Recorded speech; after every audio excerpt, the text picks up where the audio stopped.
Pronto. Boa tarde, pessoal. Boa tarde a todos e a todas. A gente vai começar agora a aula de filosofia essencial. O tema de hoje vai ser ética e moral, no caso, vai ser filosofia moral. Eu não sei se eles informaram a vocês antes, mas a gente ainda não tinha enviado o cronograma das aulas, porque houve desacordos e tal, mas a primeira aula de hoje vai ser sobre ética, sobre filosofia moral.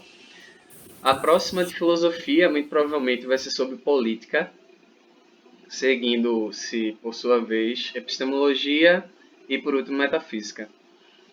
Geralmente se aborda a questão da ética junto com política, porque faz muito sentido abordar o modo de agir, qual seria o modo certo de agir, o que é certo e errado, em suma, bem ou mal, etc., com a questão da justiça, por exemplo, que é extremamente importante para a questão da política.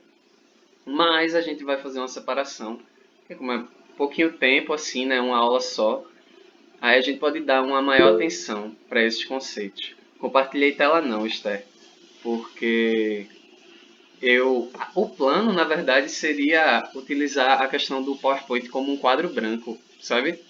Não trazer ele pronto, e sim ir fazendo na medida que a aula for acontecendo.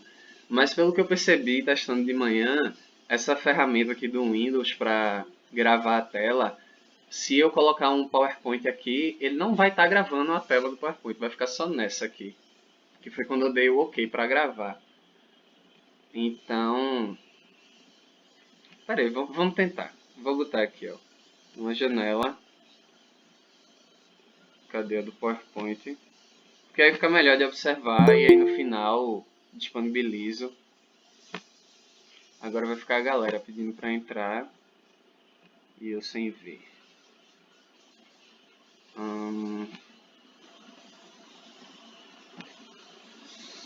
Mas então vai ser isso. A aula de hoje vai ser sobre ética, os principais conceitos. A próxima política, depois epistemologia e por fim metafísica. Vou apresentar a tela inteira. Aí a gente vai vendo.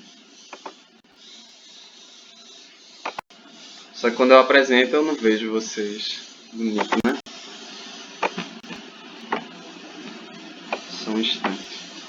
Vocês estão vendo o PowerPoint aqui do lado?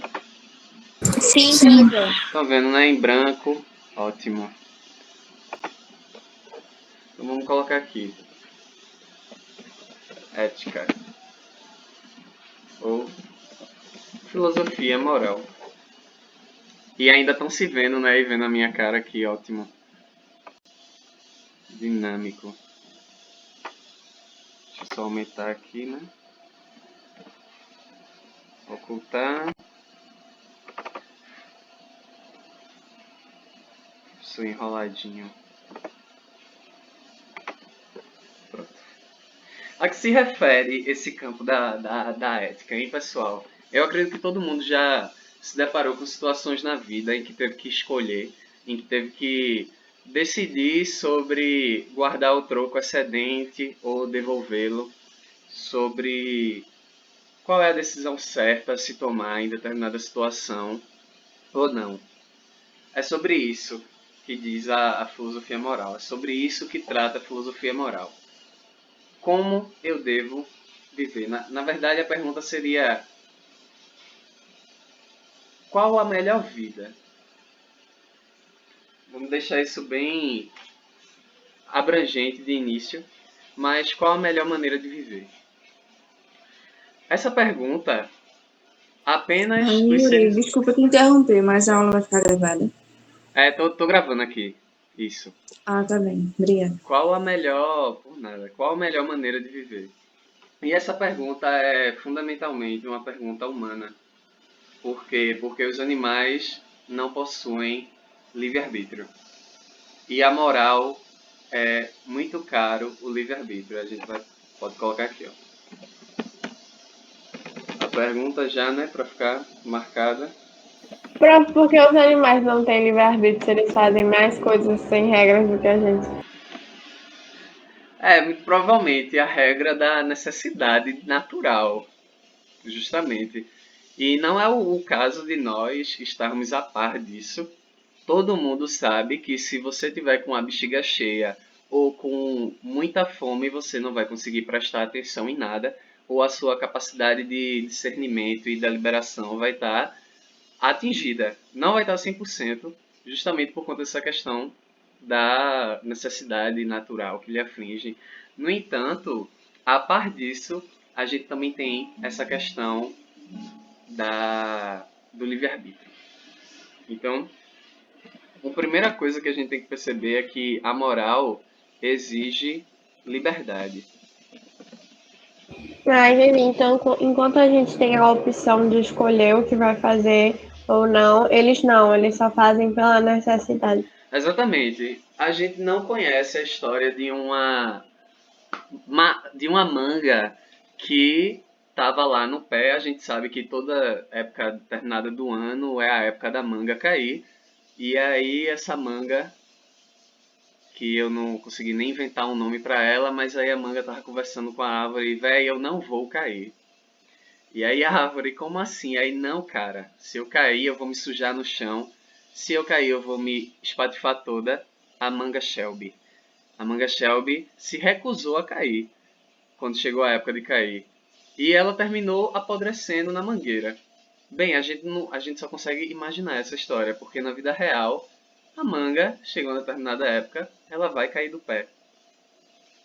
Se ela ainda não caiu, é por conta de, sei lá, o talo é muito forte, enfim. Mas a manga, quando está madura, ela cai. Diferentemente disso, nós, seres humanos, podemos escolher se a gente levanta ou não da cadeira, ou a gente pode escolher as nossas ações. Enfim, eu não vou ficar me delongando nisso, que vocês já entenderam.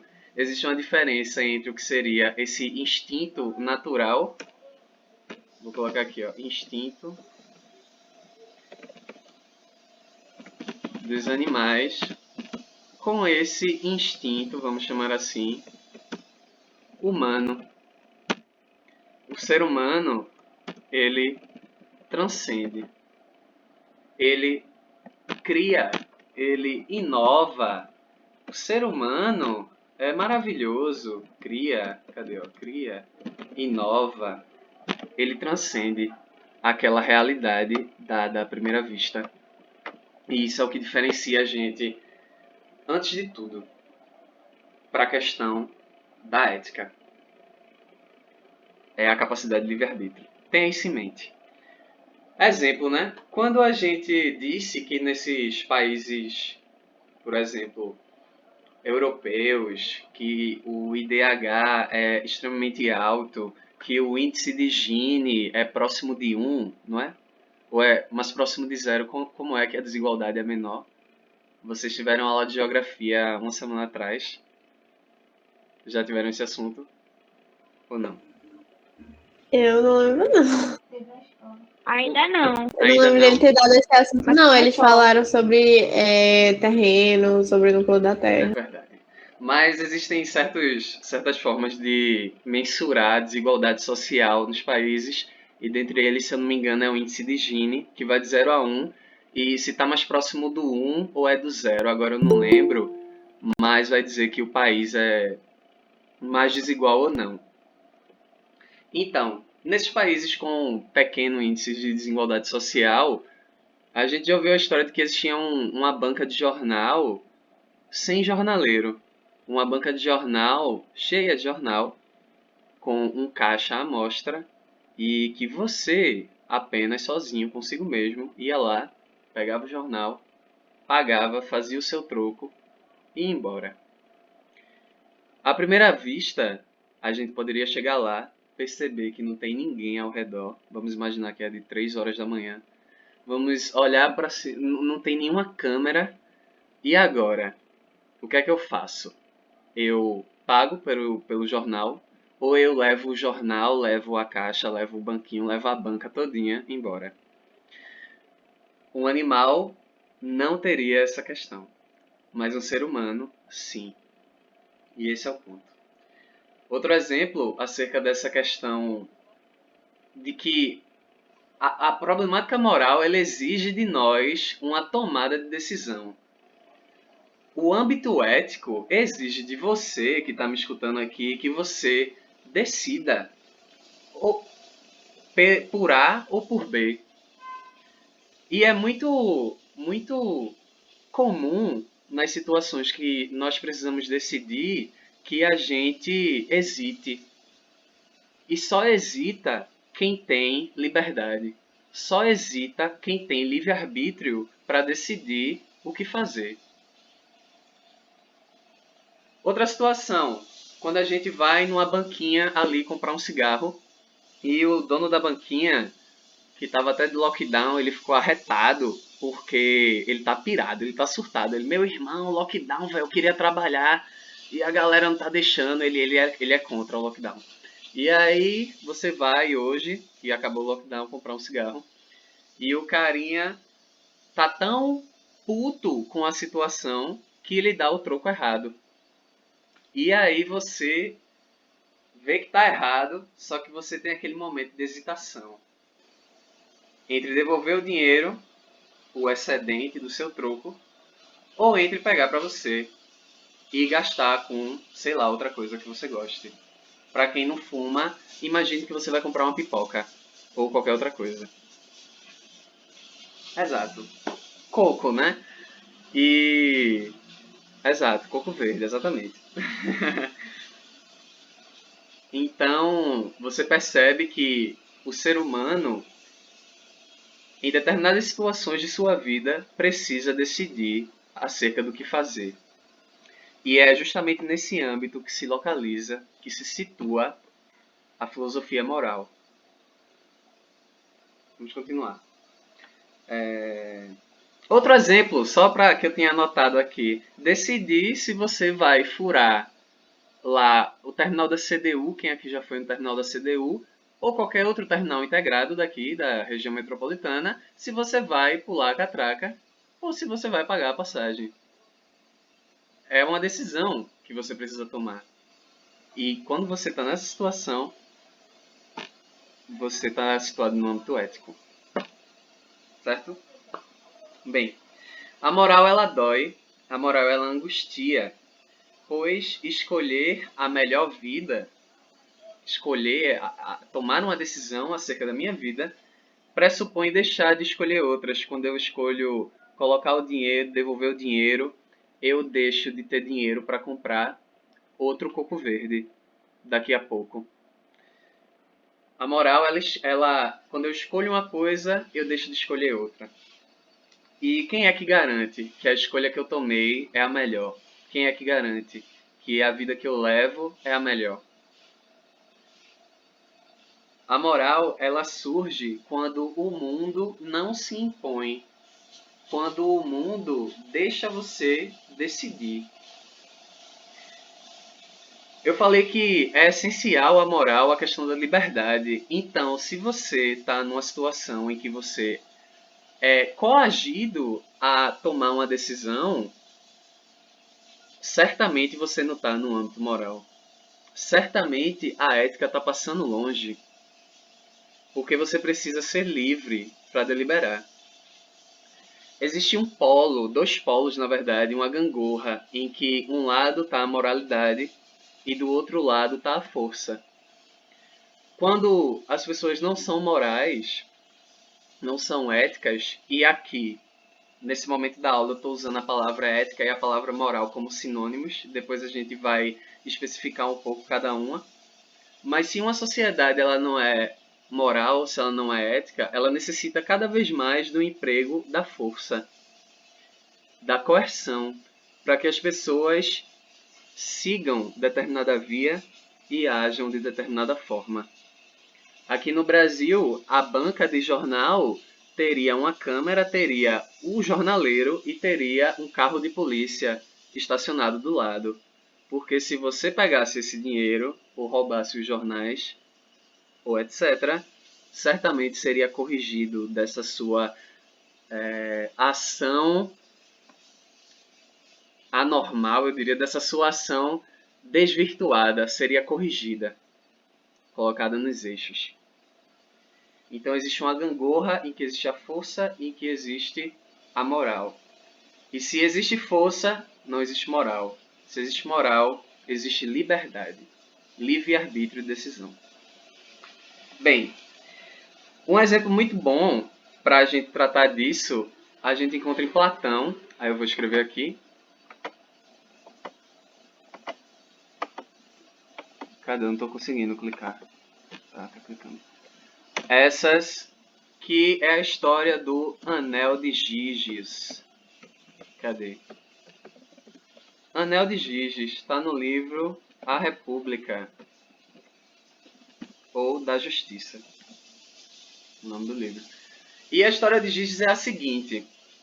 Um fazendeiro lá, sei lá, criador de ovelhas, camponês, tá no meio lá do, sei lá, nas terras, pastoreando de boa, cantando, e do nada ocorre um abalo sísmico em que ele termina encontrando, a terra se remexeu, revirou, ele encontra um ovo, se eu não me engano é um ovo. E aí tá rachado, tem um buraco. E dentro dele existe um gigante. Isso é um mito que Platão conta na República, falando da moral. E aí tem o gigante, e esse gigante possui um anel. E aí Giges, de boa, pega um anel, muito bonito, de ouro, e sai. Quando ele tá conversando com a galera, com os brothers dele, e aí, como é que foi? Você ficou vivo? Fiquei bem, tal. Ele, mexendo no anel, troca. Isso, a gente vai entrar nesse problema, Franciele, já já. A gente tá só começando aqui, tá remexendo o terreno. Evidentemente vai ter um certo, no sentido de que a partir de determinados valores seria certo tomar aquela atitude. E a partir de determinados outros valores que eu coloco como superiores, como melhores, como norteadores, a decisão certa seria a outra. Isso é a base da questão moral. Vai então fazendo um barulho infernal aqui do lado. Isso não está atrapalhando vocês, não? Por favor, alguém me diz. Agora diminuiu um Aqui tá pouquinho. de boa, professor. Ótimo, Não tá atrapalhando, não. ótimo. Mas sim, continuando. E aí, Giges mexe no anel. Eu vou simplesmente adiantar. Ele mexe no anel e vira uma pedra. E quando a pedra vira, ele fica invisível. E aí ele percebeu isso, né? Virou pedra invisível, desvirou visível. Virou a pedra invisível, desvirou visível. Termina que Giges invade o palácio, seduz a mulher do rei e mata o rei e assume o trono. E fim da história de Giges. E essa história, que na verdade é Glauco que fala num diálogo com Sócrates, lá na República, mostra pra gente que a moral seria o que você faria mesmo se estivesse invisível. Que a moral diz respeito ao que você faz mesmo que ninguém estivesse vendo. Particularmente nessa história a visão é pessimista, porque Glauco afirma que se a qualquer um fosse dado um anel tipo esse de Giges, todo mundo se corromperia, todo mundo agiria tendo em vista os seus interesses e todo mundo iria seduzir a mulher do cara, iria tomar o trono e enfim, iria agir a partir de seus interesses, não a partir da moral. Continuando. A gente já contou a história de Giges, a gente já sabe que o âmbito da moral exige a liberdade. A gente já sabe que a questão moral é única ao ser humano. E agora a gente vai saber o que danado é moral. Aí eu vou botar aqui novo slide. A gente bota aqui moral. E aí bota aqui embaixo. Moral vem do grego ethos. Preste atenção que isso vai ser importante. Vem do grego ethos, que primeiro quer dizer costumes. E no segundo sentido da palavra, vou botar aqui 2, quer dizer temperamento. Temperamento, mais o que? Caráter, índole. Caráter, índole. Moral é o conjunto de regras de conduta de determinada sociedade. Coloca assim. De regras de conduta de determinada sociedade. É ótimo assim. Eu tava pensando, porque na aula ter colocado o slide já pronto, eu não tô achando, porque eu prefiro aula ao vivo. E ao vivo não vai estar lá pronto, né, no quadro. A pessoa vai escrevendo na hora da aula. Enfim. Moral vem do grego. É o conjunto de regras de conduta admitidos pela sociedade, numa determinada época, por um determinado povo. Moral diz respeito aos costumes de um povo que definem o que é certo e o que é errado. Beleza? Quando você pensar em moral, pense em conjunto de regras. Beleza? Aqui, ó, é o conjunto de costumes de conduta tradicionais de uma sociedade e que são considerados valores, obrigações para a conduta de seus membros. Então, por exemplo, quando você olha para... Eu vou dar o exemplo cardeal, eu diria, de uma moral. Quando você olha para os 10 mandamentos. Os 10 mandamentos é um código de moral, entendeu? Onde ele vai listar o que você deve fazer, como você deve agir. E a partir disso, o que é certo e o que é errado. É proibido matar, porque matar é errado. É isso, matar é errado e não matar é certo, no caso. Por quê? Porque a vida é um valor, entendeu? Porque a vida é um valor. Nas principais religiões, isso todas as religiões vão expor um código moral, um código de conduta para aquelas pessoas. Quando você olha na atualidade mesmo, a questão da religião muçulmana não, do Islã no caso, muçulmano é o povo, do Islã, do islamismo. Existem duas vertentes, não é? Uma sunita e uma... Isso, uma das pessoas no caso. E tem a sunita e a... Eu esqueci a outra. Que... Animais de boa. Enfim, deve ter lá. Dizendo, não sei.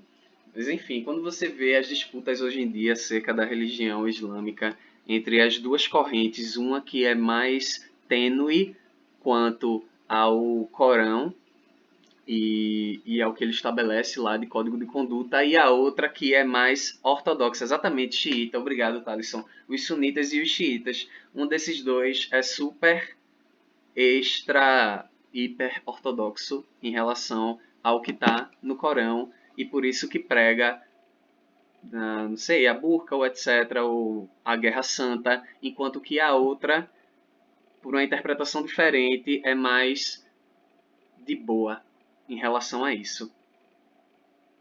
A gente percebe numa mesma religião, a partir de um mesmo código moral, duas interpretações diferentes e a partir de um mesmo código de leis, assim, eu diria, de diretivas, de regras de conduta, a gente estabelece duas morais diferentes. A gente vê isso em constituições, a gente vê isso... É interessante, veja a sutileza da coisa, pessoal, porque a gente está morando no Brasil e o Brasil fortemente influenciado pela religião cristã, pelo catolicismo e tal. A gente tem uma constituição e já coloca essas duas esferas como introjetando uma moral na gente e ainda assim você mora numa periferia, por exemplo, vai existir uma moral determinada daquele local específico. Uma moral que estabelece que você não pode entrar dentro da favela com o capacete. Você está na moto, vai chegando na comunidade, tire o capacete e continue andando para ir para sua casa. Como assim, pô? É diferente, na lei de trânsito está dizendo que tem que usar, mas você chega ali naquela localidade e está dizendo que não é para usar, por N fatores, que eu não vou falar, mas tipo, eu quero mostrar para você essa diferença. E a partir do que eu estou falando, você já percebeu que a moral, ela é histórica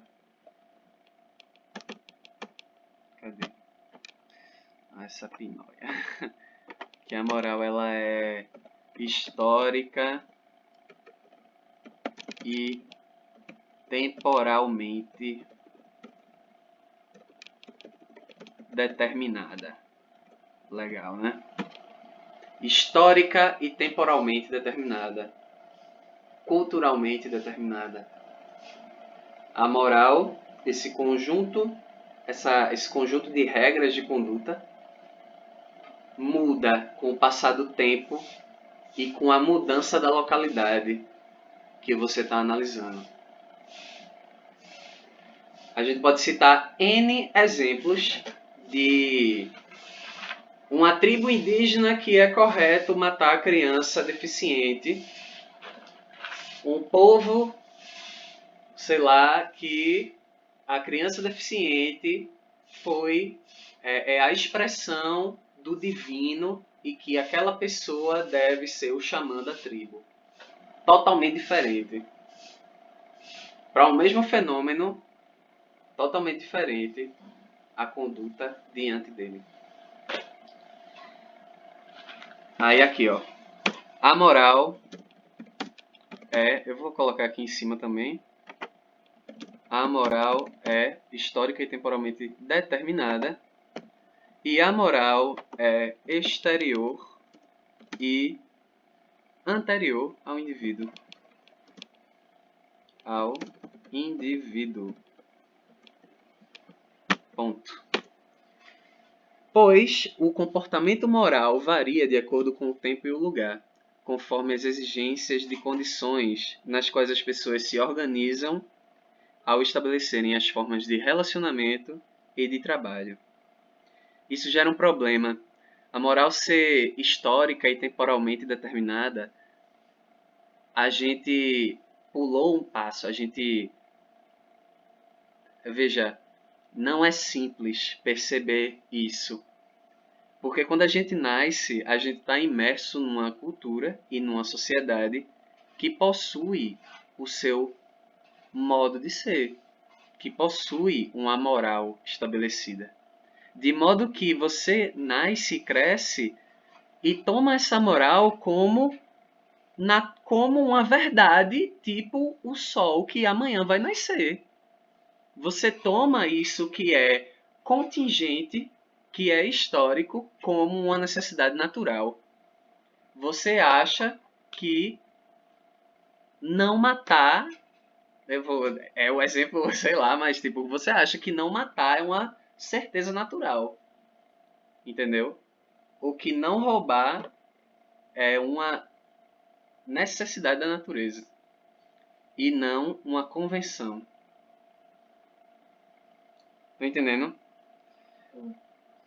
Problema da naturalização da moral. Eu vou até botar aqui, ó. Problema da naturalização da moral. Ponto. Enter. Mas a moral também possui um caráter pessoal. Caráter pessoal da moral. Por quê? Porque a moral não tá aí, não. Voando. A gente não desce a escada e encontra a moral e diz, opa, moral, boa tarde. Ela, boa tarde. Quer um cigarro? Aí você, não. Não, a gente não encontra a moral andando pela rua. A moral, ela se expressa nos indivíduos, na medida que nós agimos, na medida que nós deliberamos sobre o que devemos fazer ou o que não devemos fazer. Por isso que a moral tem um caráter pessoal.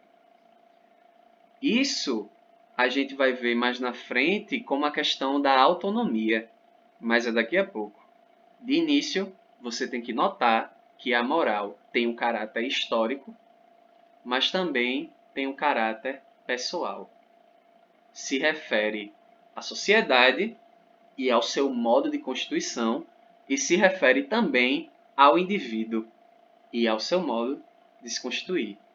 Por quê? Porque quando eu cresço, a gente já é grandinho, a gente já olha pro BBB, vê, olha cancelamento, tá ligado? Recheado de problemas morais, aquele programa, tá ligado? E a gente delibera acerca daquilo, a gente racionalmente, sei lá, pensa acerca daquilo. O que eu quero dizer é que seres humanos, na medida que crescem, podem colocar em xeque a moral de sua sociedade, podem colocar em questão as regras de conduta de sua sociedade e dizer, tá errado, é errado esse patriarcado aí. Tá ligado? Essa moral é feita para colocar homens no local de superioridade. Essa moral aí é feita para excluir determinadas minorias. Isso está errado. E aí a gente pode mudar. Reafirma até esse caráter histórico da própria moral. Beleza? Moral também possui um caráter pessoal. Aí eu vou ler aqui, no caso, né, uma citação. Presta atenção. Acerca de tudo que a gente está lendo até agora, né? A pergunta, o que é o bem e o mal? Respondemos à pergunta, o que é o bem e o mal? Respondemos diferentemente, caso o fundamento da moral esteja na ordem cósmica, na vontade de Deus ou em nenhuma ordem exterior, à própria consciência humana. Ou a gente responde, decide o que é o certo e o errado, o que é o bem e o mal, dependendo do fundamento dessa moral. Se está em Deus, se está numa ordem cósmica, ou se está na ausência completa de ordem. Podemos perguntar ainda, há uma hierarquia de valores a obedecer? Se houver, o bem supremo é a felicidade? É o prazer? É a utilidade? É o dever? É a justiça? Com essa citação, eu quero que você perceba que a moral expressa valores. A moral de qualquer povo vai expressar um determinado conjunto de valores que aquele povo e aquela sociedade toma como norteadores, toma como importantíssimos. E a partir desse conjunto de valores se estabelece uma moral, que é o quê? O conjunto de regras de conduta de determinada sociedade. Então a gente vai aqui abrir um novo slide e vai botar aqui, ó, valores, em caps lock. Valores. O que são valores, então? Valores são o quê? Vamos conversar então agora. Valores são o quê? Alguém sabe dizer o que são valores?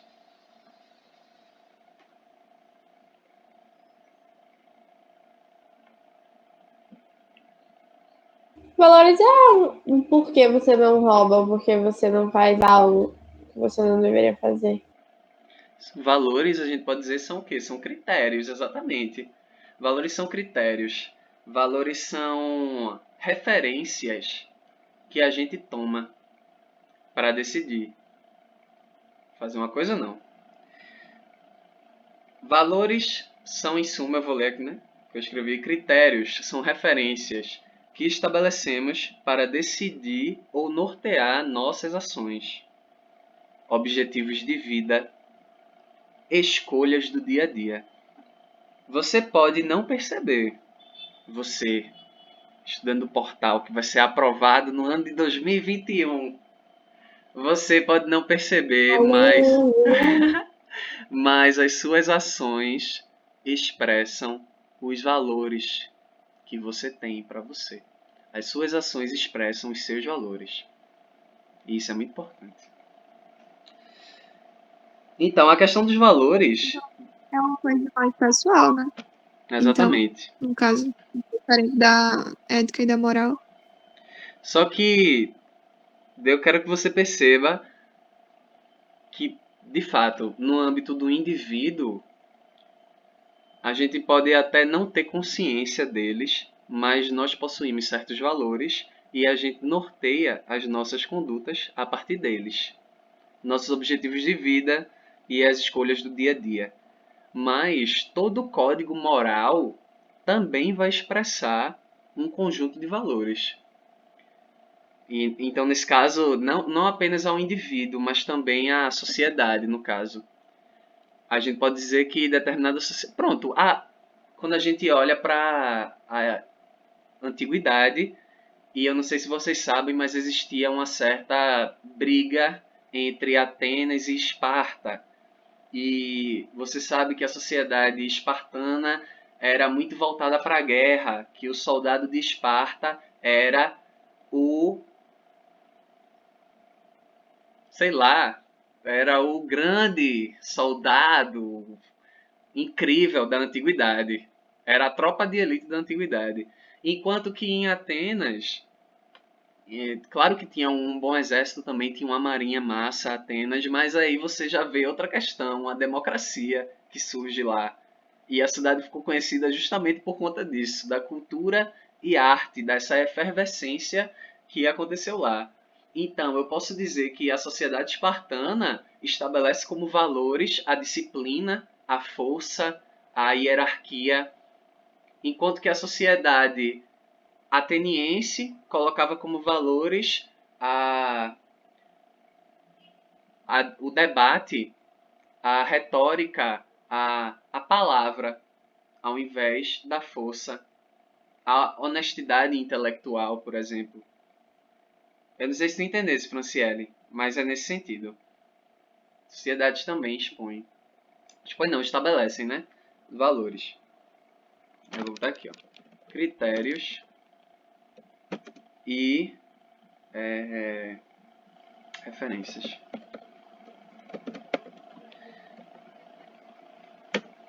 A questão dos valores diz respeito a uma distinção que vocês precisam ter muito clara na mente de vocês para não errarem na vida, né?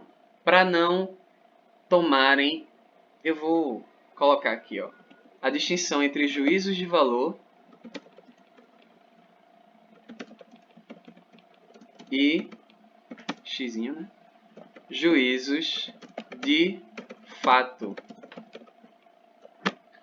Aí alguém saberia, assim, só pelas palavras, dizer aí pra gente o que seria um juízo de valor e um juízo de fato?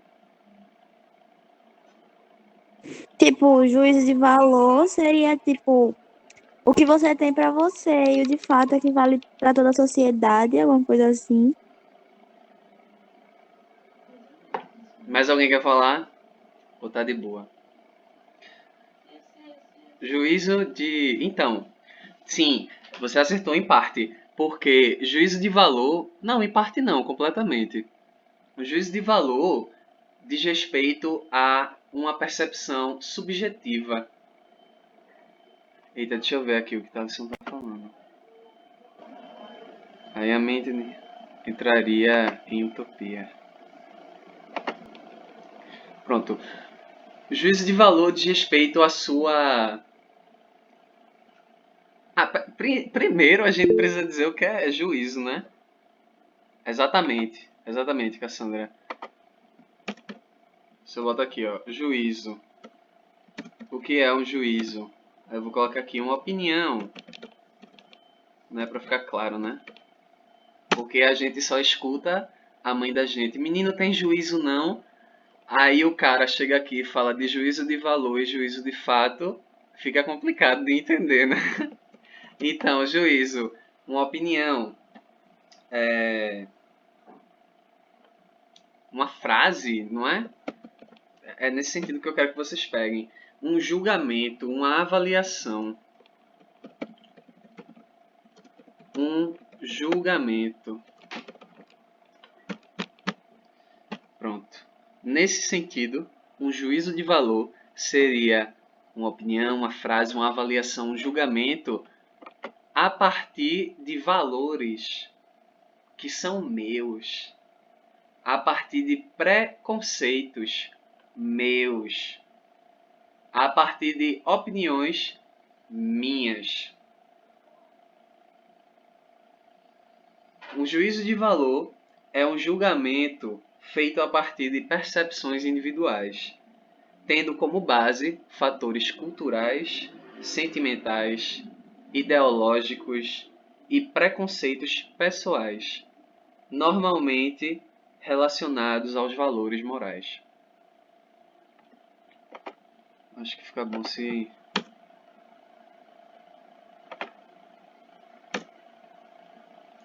Pronto.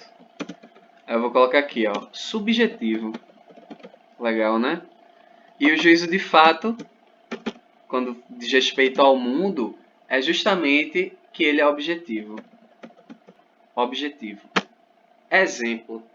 O exemplo mais simples, você olha uma pessoa, tá lá na Federal, que vai voltar aí logo em breve, enfim.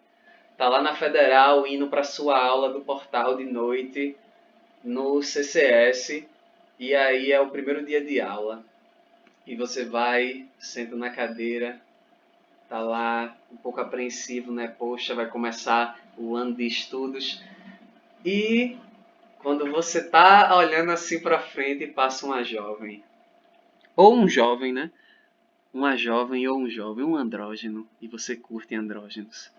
E aí a pessoa entra e você, puxa, que pessoa bonita. Nossa, que bonito o cabelo. Que bonita a roupa. Um juízo de valor é quando você, a partir dos seus valores e dos seus, do que você pensa, olha a beleza, pô. Que pessoa bonita. É diferente. Se você estivesse despido de seus preconceitos, despido de desejos e de sua sexualidade, na medida que aquela pessoa entrasse, você olharia para ela, nossa, que pessoa pequena, ou que pessoa alta, nossa, que pessoa branca, ou que pessoa preta, nossa, que roupa rasgada, ou que roupa social, ou que roupa, sei lá, tem social e tem roupa que não é social, aí nossa, que roupa não social. Eu não sei se você percebeu, mas juízo de valor, eu acho que fica nítido, né? Pelo exemplo, né? É casual, exatamente. Em um fator, você expressa a partir de seus preconceitos e no outro é simplesmente um juízo objetivo sobre a realidade. O céu é azul é um juízo de fato. O céu está lindo é um juízo de valor. Outro exemplo, aconteceu comigo essa semana, né? Tava lá e tal, aí fui fazer uma barra naqueles negócios de inox do governo e tal. Acabou o lockdown, eu fui. E aí, Bodybuilder. tem que fazer umas barrinhas de vez em quando. E aí, véi, sozinho, só eu na rua, pô, eu tava até com medo, que era perto da hora do almoço. Enfim, só sei que não tinha ninguém ali perto do sítio da Trindade. Tem um negocinho de barra ali na estrada do encanamento. Aí eu fui, sozinho na rua, velho, antes de chegar. Do nada um cara, pô, ali, ele vindo na minha direção. Eu, pronto, me lasquei, agora que eu vou ser roubado. Só que aí eu pensei, se lascou ele, porque eu não tô com nada. Eu tava de chinelo e com a roupa toda lascada, mas enfim, né? Aí eu fiquei lá e eu, pô, meu irmão, eu disse, esse cara vai me roubar, velho. Aí quando eu tava passando perto dele, o cara me olhou com a cara assim, tá ligado? Aí eu, nossa, que cara de mal na minha cabeça, né? E passei andando. Aí depois eu, véi, que exemplo massa. Porque, tipo, cara de mal nunca será um juízo de fato. Eu posso dizer, ele tava com cara de irritado. Talvez aquele cara tivesse topado o pé numa pedra e eu não vi, entendeu? E aí ele Professor, tava... Oi. você já parou pra pensar que ele poderia estar achando que o senhor ia roubar ele? Possivelmente também, pode ser. Mas, tipo, pelo menos a minha cara não era cara de mal, né? Tá ligado? O senhor tem certeza? É verdade, não tinha um espelho pra eu saber. Mas eu não sei se vocês perceberam com esse exemplo que eu dizer que cara de mal é um juízo de valor. E se eu tivesse dito que cara de irritado, que cara de puto, que cara de... Puto no sentido de chateado, né? Que cara de chateado, que cara de raivoso é um juízo objetivo. Beleza? É um juízo de fato, na verdade. Continuando.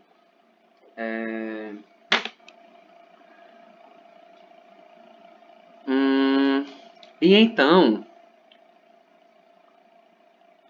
com certeza, Franciele, com certeza, porque a gente, como a gente tava falando, né? Volta aqui o slide. A moral tem um caráter histórico e social. Então, se eu dissesse, ah não, velho, tava indo, mãe, voltei, aí voltei pra almoçar, né? Tava indo lá, um cara passou, cara de mal do caramba, velho. Eu pensei que eu ia ser roubado. Ela saberia exatamente qual é essa cara de mal. Só que a cara não é de mal. Eu pensava que era até as 14h45. Até as 14h45, tá de boa. Não precisa ir até 17, não. A não ser que vocês queiram, né? Não sei. Mas a gente vai. Enfim, continuando. Quando falamos acerca das diferenças de juízo, estamos adentrando no campo da ética. Embora a gente já estivesse. E aí a gente vai vir aqui, ó. Ética. Ou filosofia. Prof, a internet aqui travou. Você pode repetir o que você falou há 5 minutos? Ah, eu ia... 5 minutos ou agora? Não, segundos. Ah, tá. Eu tava dizendo que a gente falar sobre juízos é a gente adentrar no campo da ética. Embora a gente já estivesse desde o início. Porque como eu falei pra vocês... Ó, vê que interessante. Os gregos são maravilhosos. Essa palavrinha aqui, ó, ethos. Tem dois sentidos, né? O primeiro é de costumes. Como eu falei. Na verdade, com costumes, ela seria escrita com E assim, ó. E com esse daqui, esse outro sentido, era com E assim. Quando vocês estiverem na universidade, paguem grego lá no departamento, que é massa. É 30 horas só a cadeira de boa. E aí tem esse segundo sentido, né? Que é temperamento, caráter, índole. E a partir dessa distinção de palavras, a gente consegue estabelecer esse âmbito da moral. Não, tem filosofia, só que você pode pagar como eletiva, né, Esther? Eu não sei não, talvez tenha lá o Fundamentos da Medicina Hipocrática, Fundamentos Filosóficos da Medicina, tá ligado? Mas, tipo, mesmo que não tenha no seu curso, você pode pagar a cadeira. Pode, de outros cursos, como eletiva. Se tiver vaga, Ai, pode que sim. legal. Oxe, meu Como amigo, assim? Você escolhe, tipo, eu tô fazendo sociologia, eu quero fazer uma de anatomia. pode, se tiver vaga. A questão é a seguinte, vocês vão escolher um curso, e aí esse curso tem uma carga horária obrigatória, que nem no portal. Vocês obrigatoriamente não têm que assistir às aulas da noite? Sim. Vamos dizer assim. E aí, as da tarde são opcionais. Vocês assistem se vocês quiserem. Só que na universidade, você tem uma carga horária, que é obrigatória, e uma carga horária que é eletiva. Só que você tem que cumprir obrigatoriamente essa carga horária. O eletivo da coisa... Eletivo é obrigatório Isso. também. Aí, o eletivo da coisa é que você pode escolher se você paga essas horas eletivas pagando cadeira do seu curso, ou pagando cadeira de filosofia, ou pagando cadeira de turismo, etc. Entendeu? Seria uma complementação dessa formação. Tipo, você faz filosofia ou você pode continuar vendo coisas de filosofia, mas você também pode fazer de outros cursos? Exato. Eu, no meu caso, filosofia licenciatura. Tem uma carga horária obrigatória, que aí eu tenho que pagar diversas cadeiras de filosofia. Exemplos: metafísica, ética, epistemologia, Tem física até em filosofia. Oi? Tem física até em filosofia. Tem, em filosofia da natureza. Ai, meu É porque filosofia é tudo, minha irmã. Cadê? Pode sim, Cassandra. A gente tava aqui elucubrando sobre o ensino superior no Brasil. Mas fique à vontade. Deixa eu te fazer uma pergunta. É que é assim, tu falou sobre o juízo de valor, mas se eu quisesse observar tal coisa com um juízo mais objetivo, eu não eliminaria o meu juízo de valor, mas eu olharia com outra perspectiva. Exato. Você Vou te pode. dar um exemplo Sim. que eu estava observando esses dias. Foi o mesmo que o teu. Só que eu olhei para tal coisa e eu olhei com um olhar mais com um juízo de valor. Aí eu fiquei, poxa, por que eu pensei nisso e tal? Eu não poderia olhar com outras perspectivas?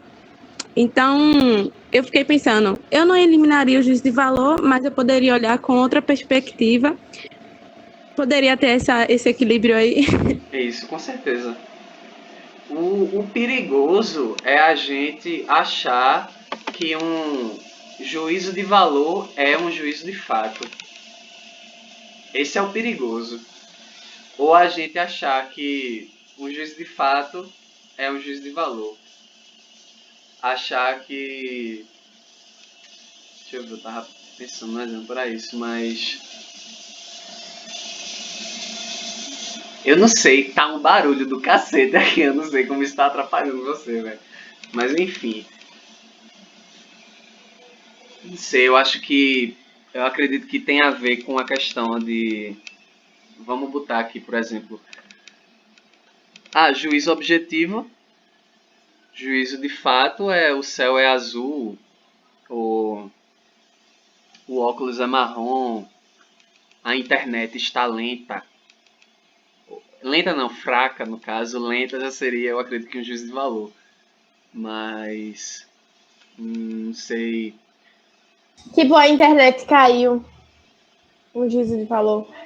Não, no caso não seria, né? Seria uma perspectiva social. Por quê? Qual é a dificuldade? Tá vendo que é interessante porque a gente precisa decantar qualidades e saber a que âmbitos elas se referem ou não. Entendesse? A gente precisa ter essa sutileza e essa sensibilidade com a linguagem para a gente perceber que a gente, na verdade, está fazendo um juízo de valor ao invés de falar da coisa ela mesma. No juízo de valor, a gente fala mais da gente do que da coisa, enquanto que no juízo de fato, a gente fala da coisa mais do que da gente. Existe essa diferença. A Sandra estava falando, me lembrou dessa questão, o perigo de tomar um juízo de valor como juízo de fato, por exemplo, você ter políticas voltadas a, sei lá, o extermínio da população negra. Eu acredito que isso fortemente tem valor. Você colocar determinada parcela da sociedade como ralé ou como moralmente depravada. Vê só, determinada minoria como, não, eles são depravados.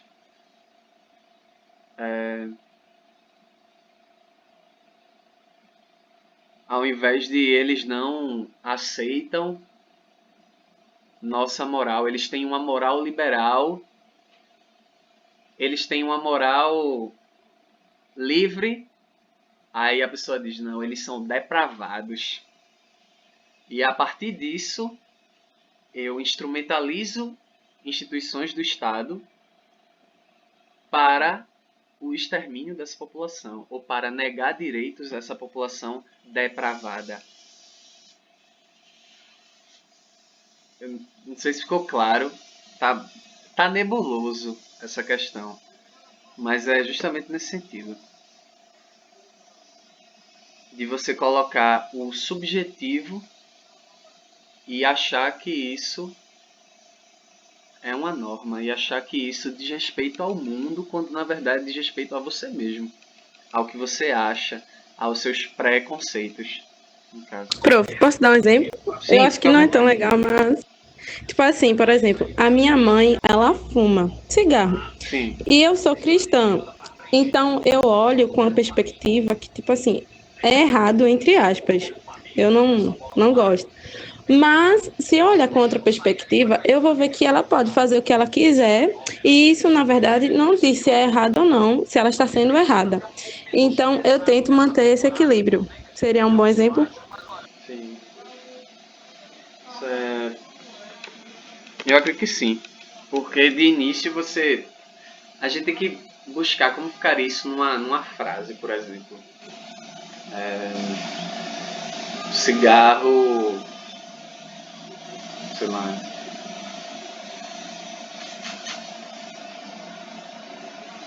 Me vem agora muito em mente. Deixa eu ver só. Pensando aqui, enquanto. Deixa eu ver se ela dá aqui algum exemplo legal. Não é nesse livro não, é no outro. Só pra.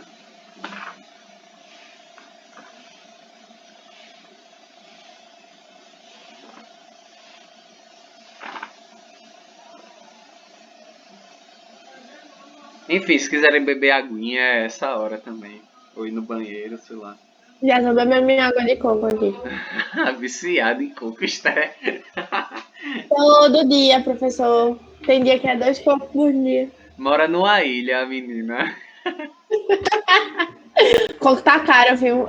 Isso é um absurdo. Como é que eu vou sustentar meu vício desse jeito? Tá vendo? Cadê? Pronto, vou achar aqui.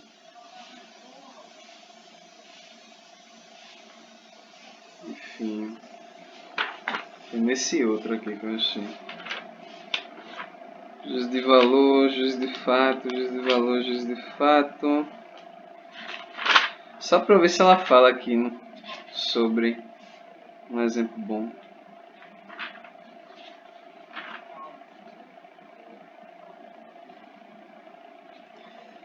Vontade. Vício, razão, desejo, vontade. Não tô achando aqui não, galera, mas vocês podem ler mais sobre isso também na internet. E tipo, é uma problemática ótima para se pensar. É tipo, qual é o problema aqui que a gente pacou? No caso, a gente quer mais exemplos, né? Mas tipo, a compreensão básica de que um juízo de valor diz respeito ao subjetivo e que um juízo de fato diz respeito ao objetivo, todo mundo aqui pegou, né? Que é o que a gente está procurando aqui seriam mais exemplos ou procurar colocar mais a fundo essa compreensão ou procurar analisar, sei lá, a sociedade inteira a partir disso. Mas, tipo, a compreensão básica é justamente essa. Cadê? Tipo assim, deu pra entender, só que quando você vai estudando, você começa a se questionar sobre várias coisas e tudo mais. Se seria ou não juízo de valor, né?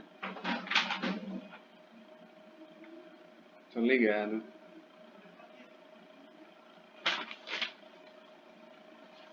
Outro ponto importante a respeito disso, eu até lembrei agora.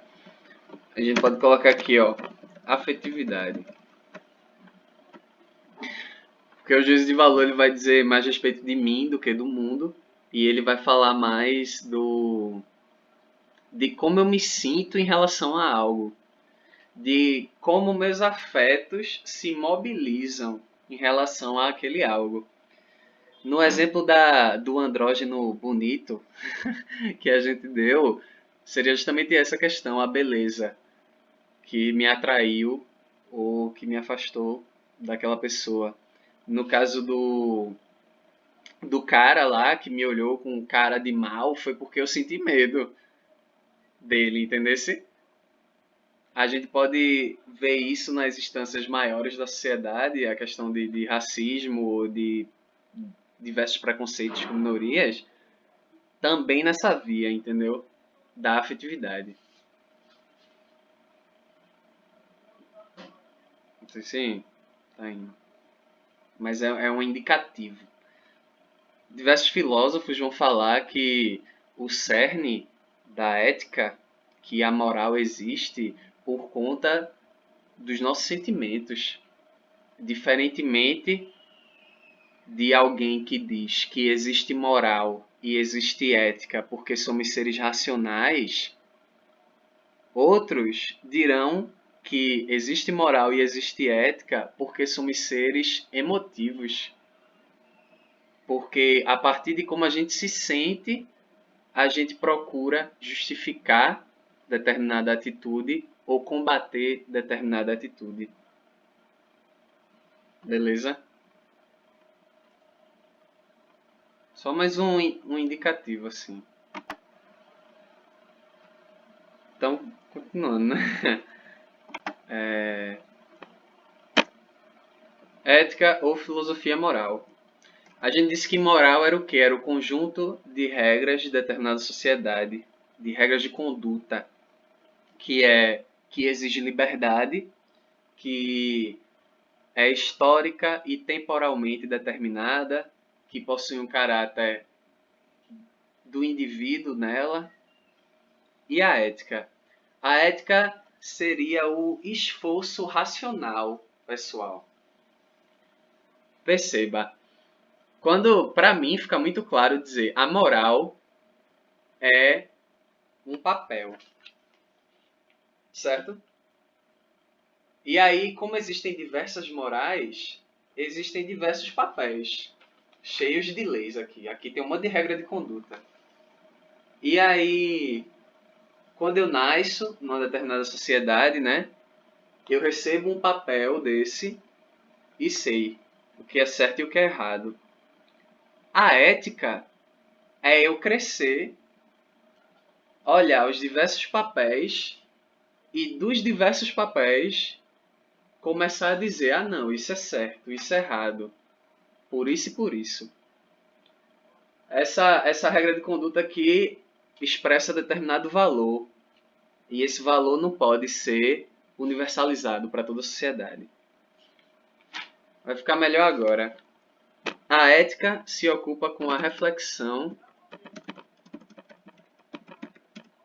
sobre as noções e princípios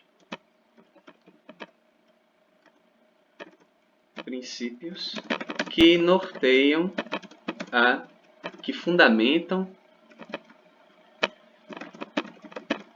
a vida moral. Ética é a discussão permanente, é o uso da razão para a vida. Não é um tesouro encontrado, não é um papel que eu recebo. Ela é fruto do diálogo, da nossa capacidade de pensar. Se a moral é individual e normativa, a ética é coletiva. Entendeu? Não é normativa, ela é reflexiva. Porque é o pensamento acerca dos princípios e noções que fundamentam a vida moral. É a reflexão acerca dos valores que fundamentam a moral.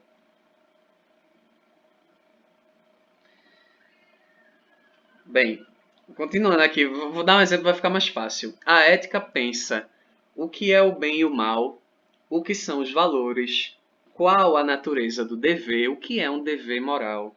A ética pensa sobre isso. Qual a finalidade da ação moral, etc. A ética é o que permite a gente decidir quando a gente tem que escolher entre um bom e um ruim. Todo mundo escolhe o bom, no caso, né? Mas a ética é o que permite a gente a escolher, a decidir quando a gente tem que escolher entre um bom e um bom, ou entre um ruim e um ruim. Em tese. Para vocês entenderem. É a ética. É o pensamento reflexivo. Porque aí já não existe uma tabela que vai me dizer o que eu devo fazer. Se eu tenho que escolher entre dois bons, a tabela não vai me dizer não, que esse bom é mais bom do que esse bom. É a partir da ética, do pensamento reflexivo. Você vai entender melhor. E aí a gente pode retomar um pouco a questão do ethos agora, né? Que seria essa palavra no segundo sentido, que diz respeito ao temperamento, índole e mais o que? Caráter, né? Caráter. No sentido de que é a reflexão diferente de moral, que você vê aqui, ó, costumes. A gente pode associar moral a esses costumes. E ética à reflexão. Temperamento elástica. Temperamento. Vou dar um exemplo. Aí você estuda filosofia, ou medicina, ou sei lá, enfim, qualquer coisa. E aí tem um encontro de estudantes lá na outra cidade, no sul do Brasil. O Encontro Nacional de Estudantes de Filosofia. E aí você tá namorando, né? Você tá namorando com uma jovem, ou tá namorando com um andrógeno da história passada. Você que encontrou no portal, né, nesse ano. Aí no ano que vem, né, tá estudante, aí tem um encontro de estudantes e você tá namorando com aquela pessoa. E aí a pessoa é de outro curso. Ela não foi com você. Você foi só com a sua galera. Levou drogas, levou livros, levou livros para estudar. E aí quando você chega lá, encontra uma pessoa e a pessoa se chega. E a pessoa, Esther Monteiro não gostou. E aí você chega lá, não, é só uma situação hipotética. E aí você chega lá e outra pessoa se apresenta. Apresentando provas. E aí você encontra a pessoa e a pessoa passa e mostra como divertida e tal e propõe que vocês fiquem. E aí você se coloca naquela posição. A outra pessoa não vai saber. A outra pessoa não vai saber. A pessoa que você namorava não vai saber. Não tem câmera lhe vigiando. Não tem policial lhe olhando. É só você com você mesmo. Ficar com essa pessoa aqui de forma rápida, ou sei lá, ou não ficar. E por quê? Que é o mais importante? Oi. Depende. Se seu namorado for um filho da mãe, aí você pega sem pensar duas vezes. Então, aí é justamente a questão ética. É justamente isso. Você vai colocar... Porque se para você o prazer for um valor antes de tudo, você vai comer todo mundo daquele evento. Mas se para você a fidelidade for um valor, pode a galera esfregar as coisas na sua cara e você não vai fazer nada. Como é que você é um negócio desse? Trocar o para sempre por às vezes. Grande Pedro, obrigado por essa referência.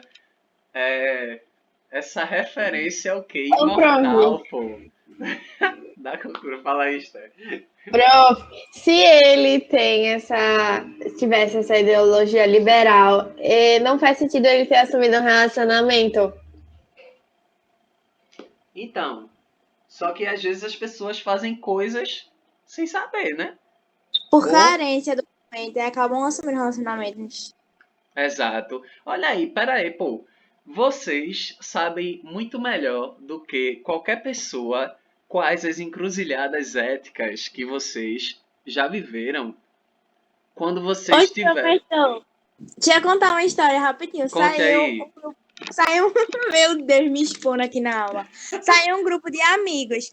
Aí tinha duas meninas que elas iam ficar já faz tempo. Porém, uma das meninas tava namorando e tava todo mundo bêbado. Aí ficou naquela questão, se as duas ficavam ou se as duas não ficavam. Tipo, acabaram ficando, né?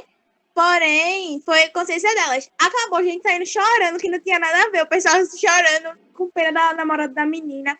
E a menina queria ligar pra namorada. Foi a maior cachorrada. Eu fiquei sentada chorando. Eu não sei porque eu tava chorando. Meu Deus. Que O história Wilton é chora com tudo, amiga, até neném. Então, Não, também não. Não choro com tudo, não. mas então, vocês percebem, por exemplo, nessa historinha aí, que a pessoa não sabe se ficou ou se não ficou, né? Mas enfim, que você precisa decidir. É aquilo que eu estava falando no começo da aula. A vida, ela não se impõe como uma fome ou uma vontade de ir no banheiro. Você pode dizer, professor, mas eu estava muito carente, eu estava com o tesão lá em cima porque eu, sei lá, menstruei e aí eu fico com tesão. Mas ainda assim, não é uma necessidade natural, não. Trair. A pessoa decide, você tá nessa encruzilhada ética. E aí a pessoa pode o quê? Sei lá, eu falei. Esté tá só me analisando, velho. Fique de boa Eu tô aí, aqui, Esté. ó. Eu tô tranquila, professor. Eu tô passada, chocada. Então, mas aí é essa questão. E aí, por exemplo, o caráter e respeito, que Gabriele falou agora. Você vai, na situação aí que criamos, o rapaz foi e ficou. Aí quando ele volta pra casa, esse rapaz não tinha a gente pode dizer que ele não tinha. Não tinha mais namorada, né? Não, porque ela não ficou sabendo. Eu não falei que não tinha E câmera, não aí é tinha policial, considerado. não tinha nada. Meu irmão, eu quero caracterizar justamente a situação em que você tá com um anel de Giges, minha irmã. E aí você pode escolher e ninguém vai saber, entendeu? Porque é isso que importa pra moral. É isso que importa, é você consigo mesmo. Não é a galera lhe coagindo, não. Pra sua ação ser moral ou imoral, é você consigo mesmo, velho. É você com seu livre-arbítrio. E aí, a pessoa, continuando a história, né, só para finalizar, a questão dos valores. Foi, traiu, e aí volta para casa. E se ele tem o valor, eu diria, do respeito, ou o valor da sinceridade, ou o valor da. Sinceridade não, honestidade, certamente a pessoa diria. Entendeu? E é isso que eu não tô juiz de valor nenhum sobre se está certo ou se está errado o modo que agiu, mas tipo, eu quero mostrar como os nossos valores norteiam as nossas ações. E que a questão da ética é mostrar. A questão da ética não, a questão ética é você, consigo mesmo, decidir, deliberar a melhor vida, a vida que você quer seguir. Entendeu? Se alguém quiser falar Mas aí. diga aí, a pessoa fica com a consciência pesada. Ai, sei lá, é muito estranho. Então, Tem com que ter gente certeza. capaz disso. Com certeza. Mas no fim ele falou ou ele. Não, nunca saberemos. Ah, professor. Eu vou colocar aqui, ó. Exemplo da viagem. E copular. Você começou a contar a história, mas não disse se contou ou não contou. Porque o que eu queria mostrar era a encruzilhada ética. Eu não queria contar uma fofoca. Ô, professor. É. Ficou. Cadê? Deixa eu ver. Vocês estão escutaram aí alguém gritando aqui Foi um Escutei. pássaro. Obrigada por terminar a fofoca, legalinha. Essa história tem cara de fatos reais. A Isabel foi comigo, eu tô dizendo que tá certíssimo, professor Steck. Eu não sei não, se tiver pergunta aí no chat, vocês fazem com a voz, né? Acho que aí vocês são só fofocando aí. A ética exige coletividade. Veja bem.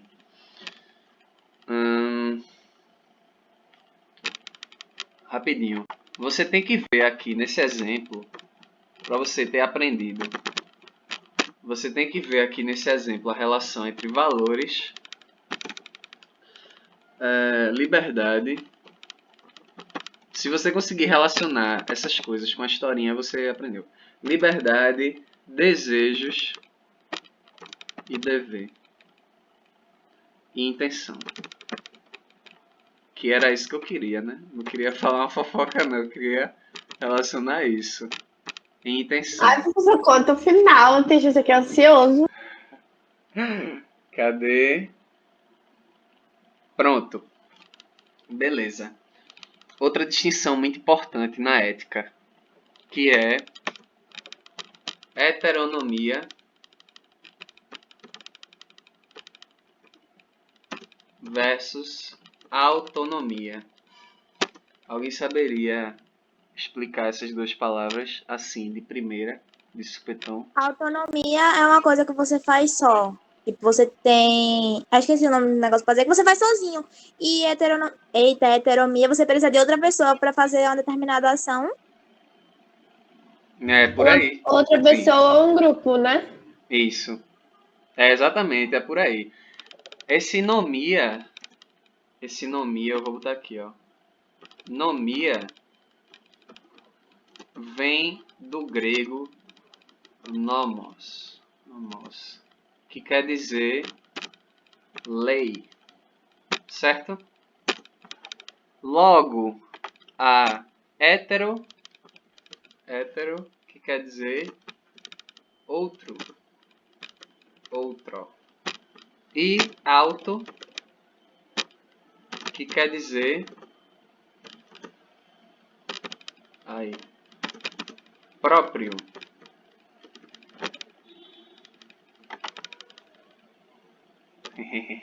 Não, é pra aula, né, Isabela? O cara tem que saber, né?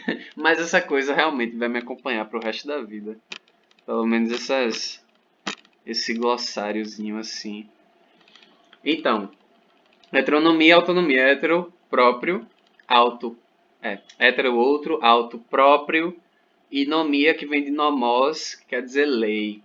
Então, o sujeito heterônomo é aquele que recebe do outro a lei. Entende? Enquanto que, vamos explorar mais, o sujeito heterônomo recebe do outro a lei, recebe do outro, e aí, no caso, uma pessoa, como Eliane falou, ou, no caso, a sociedade, como Esté falou. O outro, a lei que deve seguir. Como é o caso da gente que nasce dentro de uma sociedade com a moral estabelecida e devemos agir a partir disso. Caso contrário, iremos presos, ou caso contrário, outras coisas podem acontecer. Na ética, quando a gente olha para isso, o sujeito autônomo se diferencia radicalmente do sujeito heterônomo. Porque o sujeito autônomo é aquele que impõe a si mesmo a sua própria lei. O sujeito autônomo, ele impõe a si mesmo o código de conduta que deve seguir. E isso implica ter ciência dos valores que são importantes para si mesmo. Isso implica ter ciência das consequências de suas ações, da forma como você vê o outro. Se você vê a outra pessoa como um fim ou como um meio para você alcançar coisas. Kant vai tratar disso e eu não vou falar muito de filosofias aqui porque isso vai ser trabalhado no cronograma de filosofia pelo resto do ano, mas o sujeito autônomo na medida que ele age, ele estabelece uma lei universal. Agir como se a máxima da ação virasse uma lei moral universal. Eu terminei misturando coisas aqui agora, mas é justamente isso.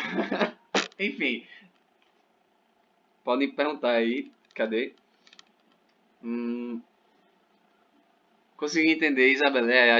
Já a gente vai ver um pouco mais. Mas primeiro, essa distinção. Heterônomo, aquele que recebe a lei de outro. Autônomo, aquele que estabelece para si mesmo a sua própria lei. E isso implica ter ciência de tudo que eu estava falando, da finalidade de suas ações, dos valores que estão relacionados com essa moral que você instaura para si mesmo. Mas também você tem que ter clareza acerca dos seus desejos, clareza acerca da vontade, e eu vou colocar aqui dever também.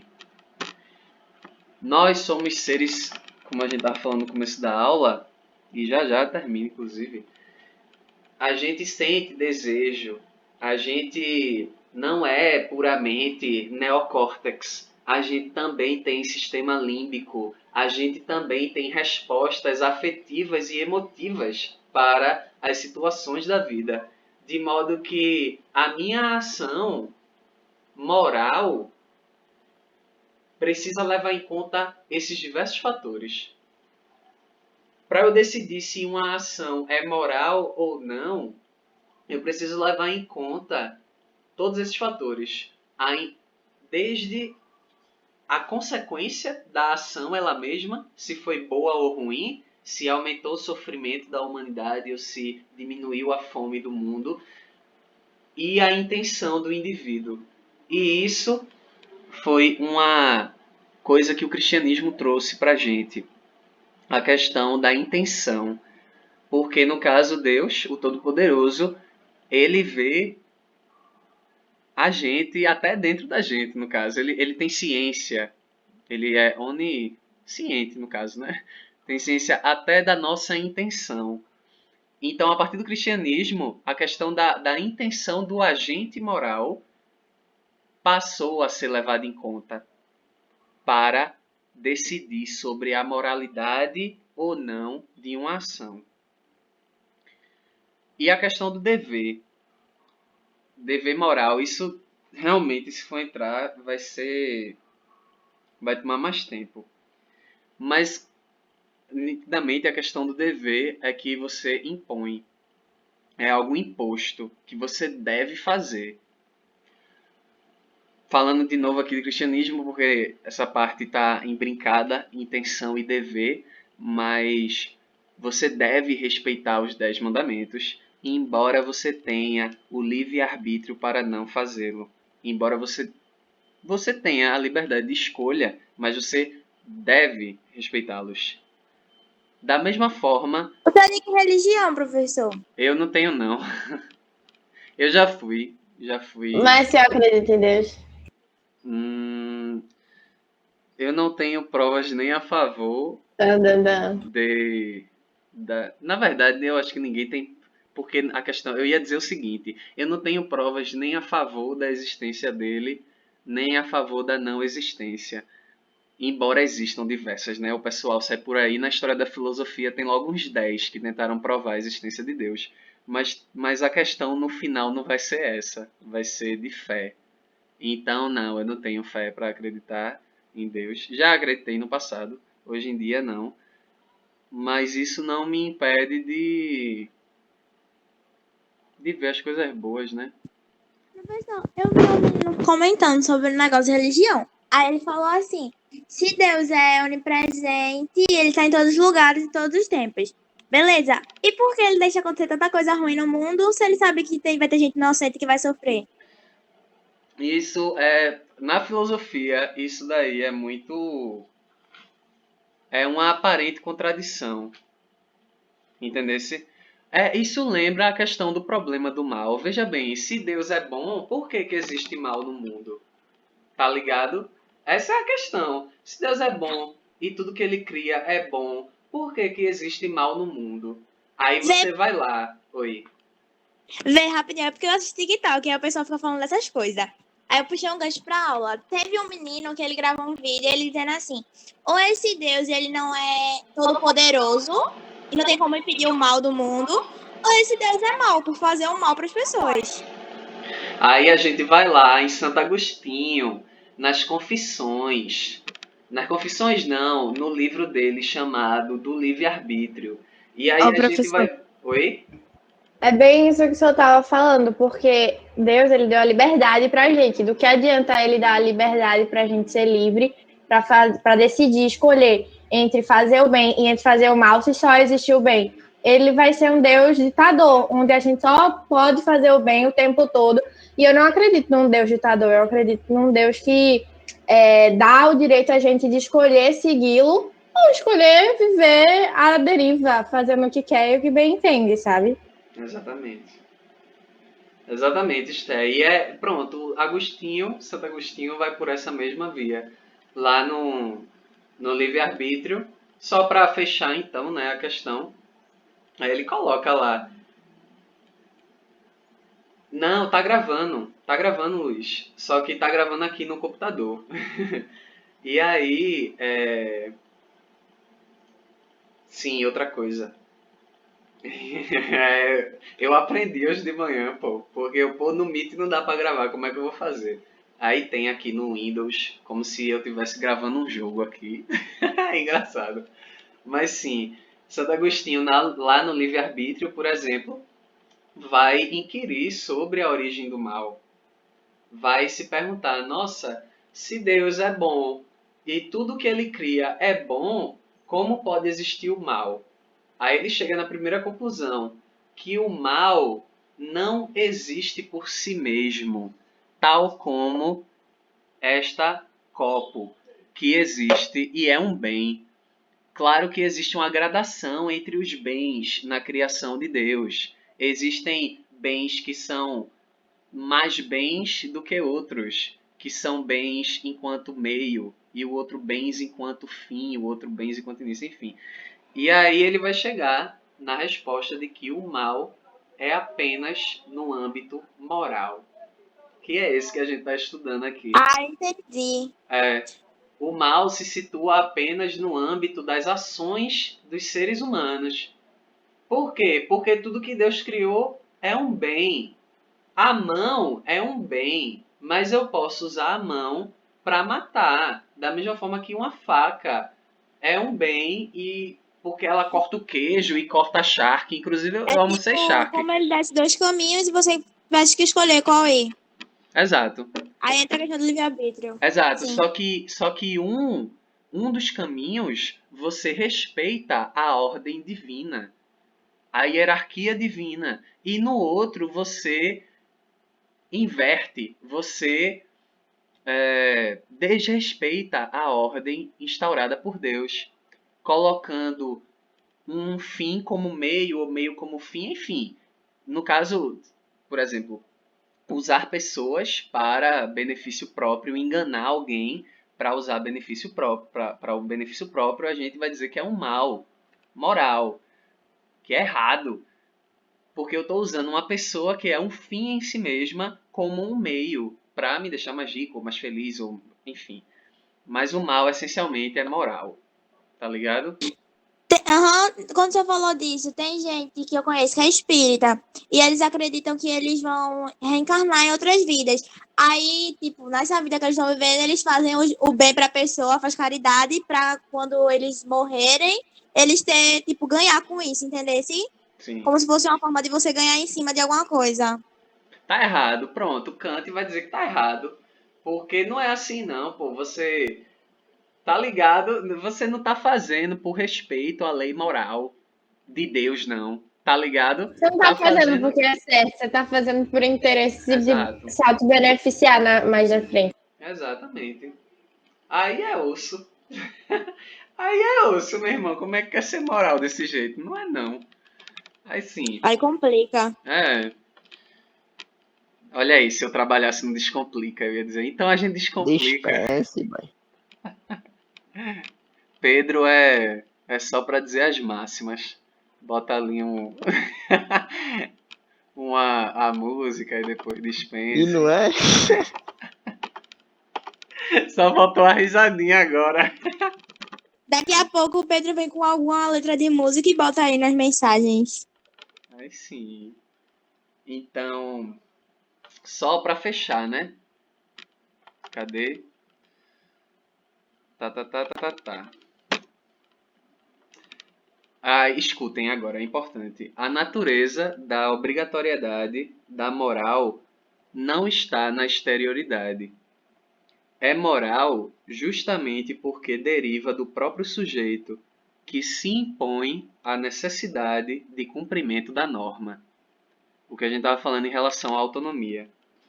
A natureza da obrigatoriedade é obrigatório respeitar a lei moral não por conta do exterior, da opressão da sociedade, porque a minha mãe disse, porque o padre, o pastor ou o monge disse. É moral justamente porque deriva do próprio sujeito, de mim, que imponham a mim mesmo a necessidade de cumprir essa norma moral. Isso é importante. Sujeito autônomo. Aí aqui, só pra... Já tá no final, né? Já lembraram aí que vocês têm aula. Tá bem rápido, tá bem no final. Mas aí, só pra caracterizar geralmente, no geral, assim, os diferentes tipos de éticas, né? De forma breve, eu não vou exaurir, não. Racionalismo. Cadê? Ético. Aí eu vou copiar só, né? Pra... Racionalismo ético. Aí você vai ter aqui a razão mais a inteligência. E você vai ter uma segunda vertente, né? Que seria a razão e a vontade. Aí aqui você vai ter o emotivismo ético. Emotivismo ético. Aí eu vou pegar aqui sentimentos, afetos. E aqui você vai ter o antirracionalismo ético. Ético. E aí a gente coloca instintos. E aí eu vou colocar vontade de poder. Que aí já é um conceito da filosofia de Nietzsche. Mas da filosofia dele mesmo. E aqui por último, só para fechar, ética e psicanálise, só para vocês irem qual o papel com a entrada do inconsciente no jogo moral. Como fica essa formação tática?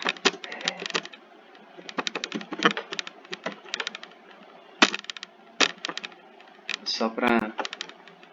Então, aí temos essas três escolas, né? Racionalismo ético vai colocar ênfase no quê? Na razão, né? A razão é que deve nortear, através do uso da razão, você desenvolve a inteligência e você norteia as suas ações para elas serem éticas, para elas serem moralmente corretas. A outra vertente, aí aqui você encontra, por exemplo, Platão. Eu vou botar aqui Platão. Por quê? Porque Platão, a gente não abordou muito ele, mas em suma se você sabe o que é o certo, se você verdadeiramente sabe o que é o certo, você não vai fazer o errado. Exemplo, se você sabe que cigarro faz mal, você não vai fumar. Ponto final. Se você sabe que adultério é mal, é moralmente errado, sei lá, você não vai cometer o adultério. É simples e direto. Simples e direto. Se você sabe, você não faz. Professor, mas tem em todo canto, atrás do cigarro tem uma belíssima imagem de um ator fingindo um infarto assim. É muito boa aquela imagem, eu gosto muito dela. A do infarto é a melhor.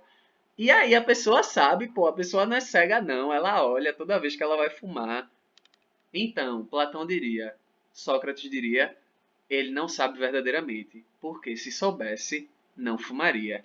Aí, como é que a gente vai então despertar para a pessoa saber e parar de fumar? Pronto, pega o cara, leva lá no Hospital Otávio de Freitas ou no outro hospital, leva lá na ala da galera de câncer de pulmão, para ele ver a galera fudida porque fumou.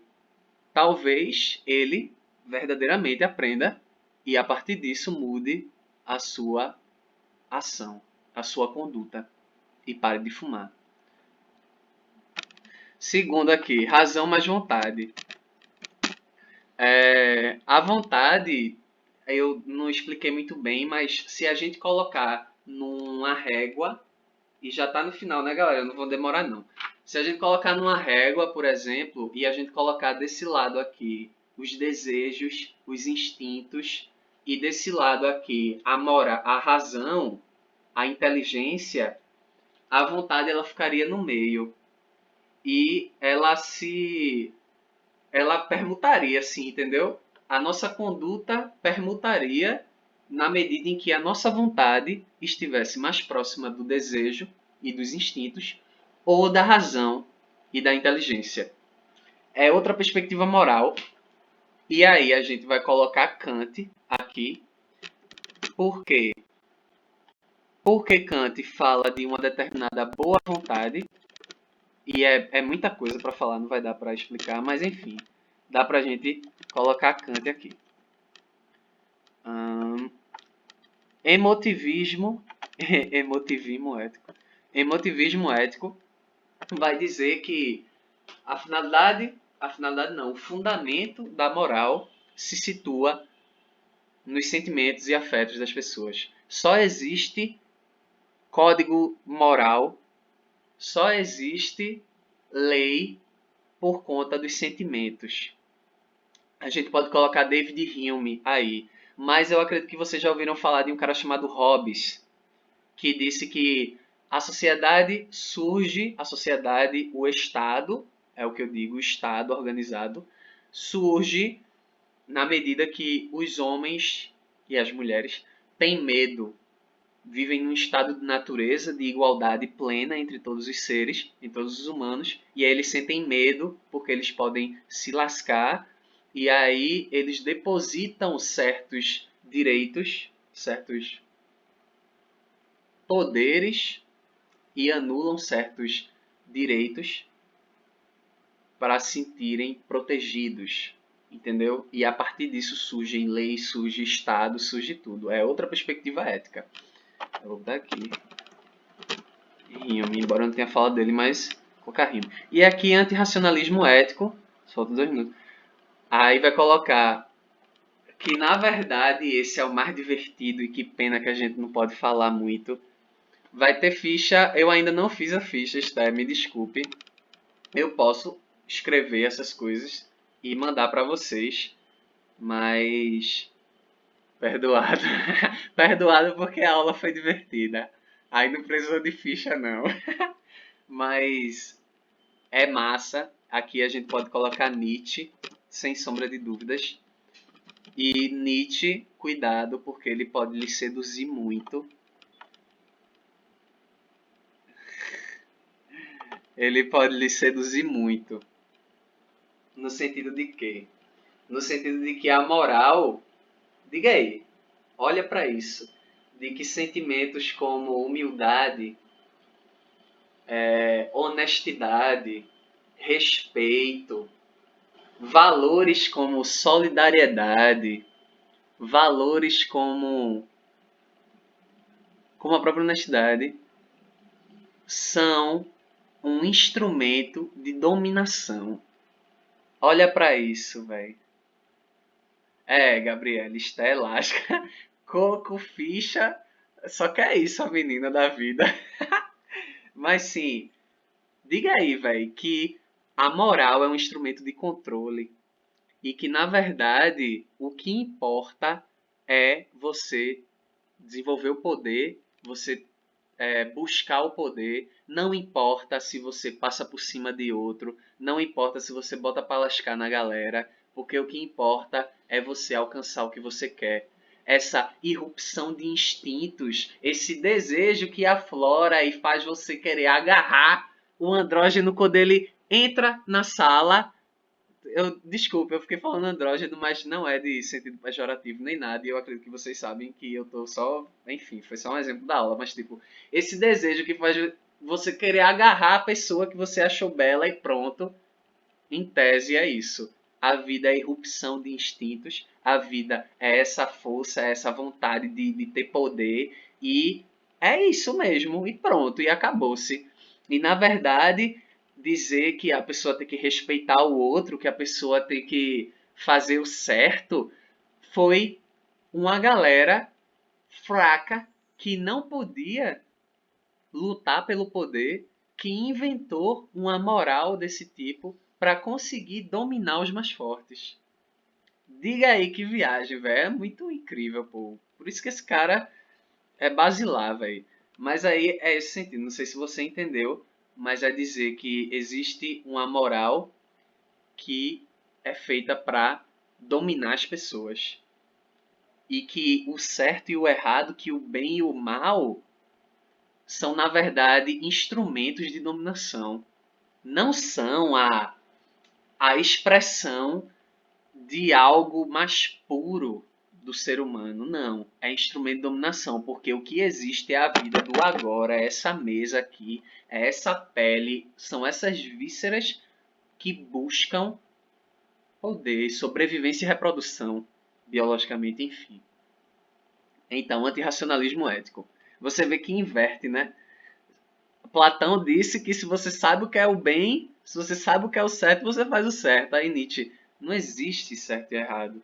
Existe instinto, existe pulsão que libera. E só para terminar, eu disse que não ia até às 17. Desculpa aí, estou indo até às 17. Eu queria falar um pouco sobre essa relação entre ética e psicanálise, porque num determinado momento do desenvolvimento histórico e tecnológico da humanidade, a gente descobriu que não só existe uma parte racional dentro da cabeça da gente, que a gente também tem algo chamado inconsciente, e que muitas vezes o inconsciente é o que nos move para agir de determinada forma. Que muitas vezes é o inconsciente quem dita quais são as nossas preferências. E a partir disso, a gente fica pensando, nossa, então eu não sou o dono de mim mesmo. Como é que eu posso ter responsabilidade acerca das minhas ações, responsabilidade sobre as minhas ações, quando existe um outro de mim mesmo dentro de mim que me domina, tá ligado? E eu não tenho assim, como é que fica desse jeito? Aí eu não sou nenhum especialista em psicanálise, mas eu sei que existem diversas formas... Eita, travou.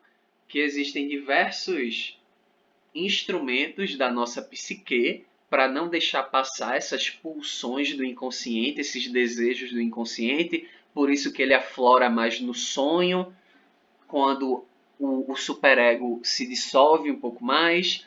Enfim, eu só queria deixar de reflexão para vocês como que fica a questão de nós, sujeitos, que somos livres e que escolhemos as nossas ações quando a gente tem algo chamado inconsciente dentro da nossa cabeça. E aí eu coloquei uma metáfora do futebol com a entrada do inconsciente no jogo moral, como fica essa formação tática. Não é formação e tática, não, como se fosse formação tática. Não tem ficha agora, Eu vou mandar botar lá no negócio, junto com o upload do vídeo que eu vou fazer no YouTube. Muito obrigado pela presença de todos vocês e de todas vocês. Foi muito prazeroso estar aqui nessa tarde. E é isso aí. Tchau, tchau. Tchau, professor. Obrigada. Vamos à aula. Valeu, é nóis, tamo junto. Mas afinal, ele contou a verdade pra ela. Aí nunca saberemos. Tchau.